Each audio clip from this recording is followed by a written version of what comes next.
Welcome to Galaxy Classes, where concepts become clear and learning becomes powerful. Hello बच्चों, चलिए आज हम start करते हैं साइंस का chapter 19 life cycle of stars का पार्ट 2। अच्छा, पार्ट 1 में हमने ये तो देख लिया कि तारे यानी स्टार्स पैदा कैसे होते हैं, लेकिन एक सवाल है जो सबके दिमाग में घूमता रहता है। ये जो हमारा प्यारा सूरज है, आखिर इसका अंत क्या होगा? क्या ये हमेशा फॉरएवर ऐसे ही रोशनी देता रहेगा या इसका भी कोई एंड है? बिल्कुल है। देखो, जैसे हम सब की एक लाइफ होती है, पहले जन्म, फिर बचपन, जवानी, बुढ़ापा और फिर अंत, बिल्कुल वैसे ही स्टार्स की भी एक पूरी लाइफ साइकिल होती है। और आज के इस सेशन में हम अपने सूरज और बाकी सभी तारों के इसी अंत की अमेजिंग कहानी को समझेंगे। तो सबसे पहला सवाल यह है कि आखिर तारे बदलते ही क्यों हैं? इस प्रोसेस को हम कहते हैं एवोल्यूशन ऑफ अ स्टार, यानी एक तारे का विकास। देखो बच्चों, ये कोई एक दिन में होने वाला चेंज नहीं है। ये लाखों करोड़ों साल में टाइम के साथ एक स्टार की प्रॉपर्टीज यानी इसके गुणों में होने वाला बदलाव है। जैसे उसका साइज बदल जाता है, उसका टेम्परेचर यानी तापमान बदल जाता है। समझो एक स्टार एक धीरे धीरे जलने वाली मोमबत्ती जैसा है। जब तक मोम है, रोशनी मिलती रहेगी, राइट? लेकिन जैसे जैसे मोम पिघलती जाएगी, रोशनी भी बदलेगी।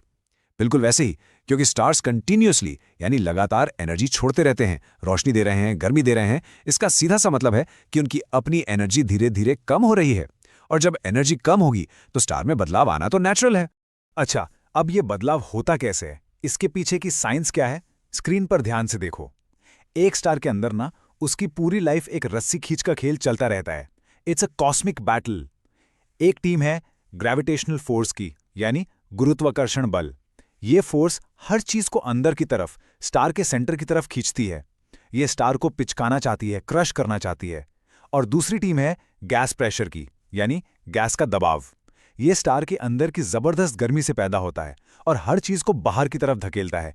ये स्टार को फैलाना चाहता है। एक स्टार तब तक स्टेबल यानी स्थिर रहता है जब तक ये दोनों फोर्सेस, ये दोनों टीम्स बिल्कुल बराबर की ताकत में रहती हैं।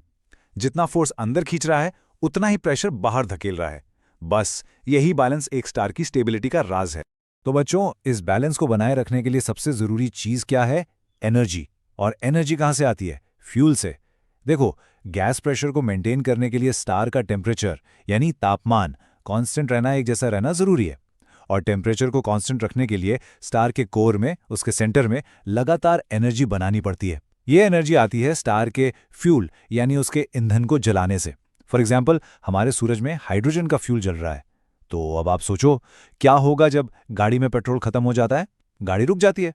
तो जब एक स्टार का फ्यूल ही खत्म हो जाएगा, तब क्या होगा? सोचो।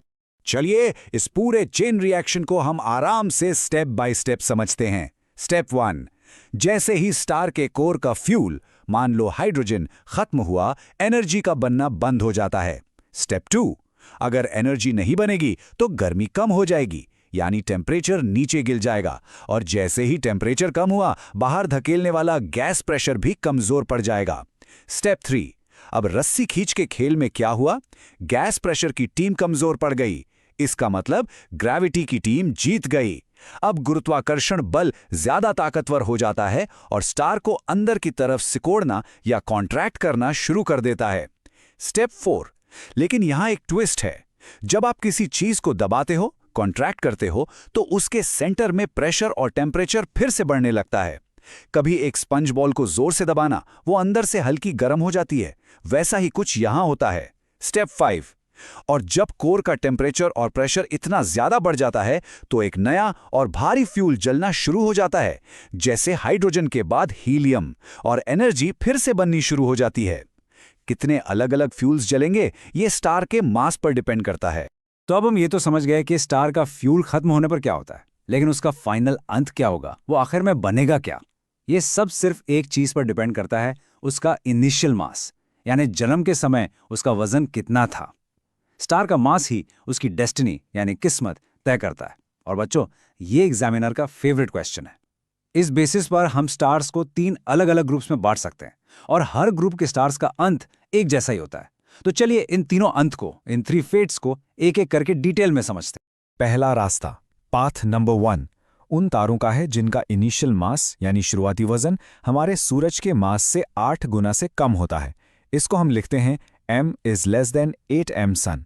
यहाँ m सन का मतलब है मास ऑफ द सन। बच्चों, ये कैटेगरी एग्जाम के लिए सबसे ज्यादा इंपॉर्टेंट है। क्यों? क्योंकि हमारा अपना सूरज, आवर ओन सन, इसी कैटेगरी में आता है। इसका मतलब जो इस कैटेगरी के तारों का अंत होगा वही हमारे सूरज का भी अंत होगा। इसलिए इससे आने वाला क्वेश्चन तो पक्का ही समझो। इस कैटेगरी के स्टार्स अपनी लाइफ के एंड में एक रेड जायंट स्टेज से गुजरते हैं। नाम से ही समझो, जायंट मतलब बहुत बड़ा, विशाल, और रेड मतलब लाल। इस स्टेज में स्टार इतना ज़्यादा फैल जाता है कि उसका रेडियस यानी त्रिज्या 100 से 200 गुना तक बढ़ जाती है। स्क्रीन पर आप देख ही सकते हैं कि एक नॉर्मल स्टार के सामने रेड जायंट कितना बड़ा लग रहा है। अच्छा, इसे रेड क्यों कहते हैं? क्योंकि जब स्टार फैलता है तो उसकी सरफेस ठंडी हो जाती है और ठंडे तारे लाल रंग के दिखते हैं। और जायंट क्यों? वो तो साफ है, क्योंकि इसका साइज विशाल हो जाता है। अब सोचो, इसका असर हमारे अपने सोलर सिस्टम पर क्या होगा? जब हमारा सूरज आज से करीब 4 से 5 बिलियन साल बाद एक रेड जायंट बनेगा, तो वो इतना फैल जाएगा कि वो अपने सबसे पास के प्लैनेट्स मर्क्यूरी और वीनस को निगल जाएगा। It will literally swallow them. और ऐसा भी हो सकता है कि हमारी अर्थ भी उसकी लपेट में आ जाए। अभी घबराने की बात नहीं है, इसमें अभी अरबों साल बाकी हैं। लेकिन यह फैक्ट आपको एक रेड जायंट के विशाल साइज का असली अंदाजा देता है। रेड जायंट स्टेज के बाद स्टार में एक तरह का एक्सप्लोजन होता है। इससे स्टार की जो बाहर की गैशियस लेयर्स हैं वो धीरे धीरे स्पेस में फैल जाती हैं, जैसा आप इस खूबसूरत इमेज में देख रहे हैं। इस फैलते हुए गैस के क्लाउड को प्लैनेटरी नेबुला कहते हैं। बच्चों, ये नाम थोड़ा सा कंफ्यूजिंग है। इसका प्लैनेट से कोई लेना देना नहीं है, बस पुराने टेलीस्कोप से ये एक प्लैनेट जैसे गोल दिखते थे, इसलिए ये नाम पड़ गया। और जो स्टार का अंदरूनी हिस्सा है यानी कोर, वो सिकुड़ने लगता है, कॉन्ट्रैक्ट होने लगता है। और इसी सिकड़े हुए बचे हुए कोर को हम कहते हैं स्टार का पहला अंत, व्हाइट ड्वार्फ यानी सफेद बौना। जरा इसकी प्रॉपर्टीज सुनो। इसका साइज लगभग हमारी अर्थ जितना छोटा हो जाता है, लेकिन इसका मास अभी भी एक स्टार जितना ही होता है। इमेजिन करो, सूरज जितना भारी लेकिन साइज में अर्थ जितना छोटा। इसलिए ये इनक्रेडिबली डेंस होता है, यानी बेहद घना। यहाँ ग्रेविटी बहुत बहुत स्ट्रांग होती है, लेकिन अब उसे बैलेंस करने के लिए एक नए टाइप का प्रेशर आ जाता है जिसे इलेक्ट्रॉन प्रेशर कहते हैं। ये प्रेशर टेम्परेचर पर डिपेंड नहीं करता, इसलिए ये हमेशा के लिए ग्रेविटी को रोक कर रखता है। स्टार अब हमेशा के लिए स्टेबल हो जाता है। यही है हमारे सूरज जैसे तारों का फाइनल स्टेज। अब इसकी डेंसिटी यानी घनत्व को जरा इमेजिन करने की कोशिश करो। आपकी टेक्स्ट बुक के डू यू नो बॉक्स में एक कमाल का फैक्ट दिया है। अगर आप एक व्हाइट ड्वार्फ स्टार से सिर्फ 1 चम्मच मटेरियल निकाल पाओ तो उस 1 चम्मच का वजन कई टन्स होगा। सोचो, एक कार या एक बड़े हाथी के वजन के बराबर सिर्फ 1 चम्मच में। इतना ज्यादा डेंस होता है एक व्हाइट ड्वार्फ। Amazing, right? तो ये थी कहानी छोटे मास वाले स्टार्स की। लेकिन उनका क्या, जो जन्म से ही जायंट्स होते हैं? चलिए अब आते हैं हमारी दूसरी कैटेगरी पर। ये हैं हाई मास स्टार्स, जिनका वजन हमारे सूरज से 8 से 25 गुना ज्यादा होता है। इन तारों का फंडा बड़ा सिंपल है, live fast, die young and go out with a bang. क्योंकि इनका मास बहुत ज्यादा होता है, ये अपना फ्यूल भी बहुत तेजी से जलाते हैं। इसलिए इनकी लाइफ छोटी होती है, लेकिन इनका अंत वो बहुत ही शानदार और एक्सप्लोसिव होता है। इनकी लाइफ जर्नी कैसी होती है? स्टेप 1, ये भी फैलते हैं, लेकिन ये रेड जायंट नहीं, रेड सुपर जायंट बनते हैं। सुपर जायंट, इनका साइज 1000 गुना तक बढ़ जाता है। स्टेप 2, और इसके बाद होता है यूनिवर्स का एक सबसे पावरफुल और ड्रामेटिक इवेंट, एक सुपरनोवा एक्सप्लोजन। ये कोई छोटा मोटा पटाखा नहीं, ये एक महाविस्फोट होता है। स्टेप 3, इस विस्फोट के बाद जो कोर बच जाता है वो इतना ज्यादा सिकुड़ता है कि वो एक न्यूट्रॉन स्टार में बदल जाता है। ये सुपरनोवा एक्सप्लोजन कितना ज्यादा पावरफुल होता है, इसका अंदाजा आप टेक्स्ट बुक की इस एक लाइन से लगा सकते हैं। इस विस्फोट में इतनी ज्यादा एनर्जी निकलती है कि हम उस तारे को दिन के समय भी देख सकते हैं। जरा सोचो, दिन में सूरज की इतनी रोशनी में भी आसमान में एक तारा चमकता हुआ दिख सकता है। इतनी एनर्जी। एग्जाम में अगर डिस्क्राइब सुपरनोवा का क्वेश्चन आए तो ये लाइन लिखना बिल्कुल मत भूलना, फुल मार्क्स मिलेंगे। चलिए इसका एक रियल लाइफ एग्जाम्पल देखते हैं जो बहुत ही इंटरेस्टिंग है। आज से लगभग 7500 साल पहले हमसे 6500 लाइट ईयर्स दूर एक तारा फटा। अच्छा, लाइट ईयर क्या होता है? लाइट एक साल में जितनी दूरी तय करती है उसे 1 लाइट ईयर कहते हैं। तो इस एक्सप्लोजन की रोशनी को हम तक पहुंचने में ही 6500 साल लग गए, और वो रोशनी अर्थ पर पहुंची साल 1054 AD में। उस समय चाइना के एस्ट्रोनॉमर्स ने आसमान में एक गेस्ट स्टार यानी एक मेहमान तारा देखा जो इतना चमकीला था कि वो दिन में भी साफ साफ दिखता था। और आज हम उस विस्फोट के बचे हुए अवशेष को क्रैब नेबुला के रूप में देखते हैं। ये देखिए स्क्रीन पर, ये क्रैब नेबुला की असली तस्वीर है जो बड़े बड़े टेलीस्कोप से ली गई है। यही वो सुपरनोवा का अवशेष या रेमिनेंट है जिसके बारे में हम बात कर रहे थे। ये फैलता हुआ गैस और धूल का बादल है जो उस स्टार के महाविस्फोट से बना है, और ये आज भी 1000 किलोमीटर पर सेकंड से भी ज्यादा की स्पीड से फैल रहा है। कितना अमेजिंग है ना कि हम हजारों साल पहले हुए एक कॉस्मिक इवेंट के सबूत को आज भी अपनी आंखों से देख सकते।